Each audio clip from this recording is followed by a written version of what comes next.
আপনি আর প্রান্তিক হতে পারেন, হকার হতে পারেন, টোটো চালক হতে পারেন, আপনি এমনকি ক্ষেত মজুর হতে পারেন, আপনারও একটি ভোট।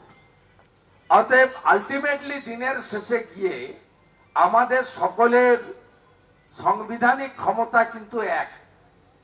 সেখানে কোনো বর্ণ, ধর্ম, সম্প্রদায়, সেখানে উঁচু নিচু, অর্থশালী, বিত্তশালী, ক্ষমতাশালী, প্রভাবশালী এমন কোন বাজ বিচার নেই। সবাই আমরা সমান, এটা আমাদের ভারতবর্ষের সংবিধান দিয়ে গেছে। স্বাভাবিকভাবে আমি চাইব যে কেবলমাত্র সনাতন হিন্দুদের সমর্থনে অভিজিৎ গাঙ্গুলি মহোদয় নন্দীগ্রাম থেকে লিড পাবেন তা নয়, কারণ ভুল বুঝিয়ে রেখেছিল বলে আমি আপনাদের বেশি ভোট পাইনি। বুথগুলো আমি হিসাব করেছিলাম, আমি 400 মতো রাষ্ট্রবাদী মুসলিমদের ভোট পেয়েছিলাম 21 সালে।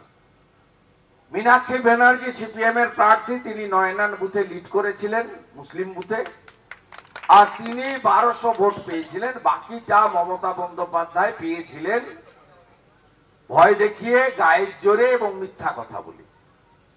সেই মিথ্যাগুলো পরে পরে প্রমাণ হয়েছে। মমতা ব্যানার্জি একাধিকবার নন্দীগ্রামে 21 সালে বলেছিলেন যে এনআরসি হবে, সিএ মানে এনআরসি, আপনাদের সবাইকে এখান থেকে তাড়িয়ে দেবে বিজেপি এলে। আজকে আপনারা 18টা রাজ্যে বিজেপি আছে।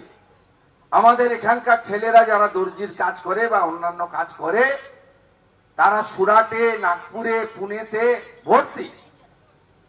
সব বিজেপি শাসিত রাজ্যে কাজ করে, সেখান থেকে রোজগার করে এখানে পাঠায়, সংসার চলে। তারা ঈদের সময়, উৎসবের সময় এখানে আসে।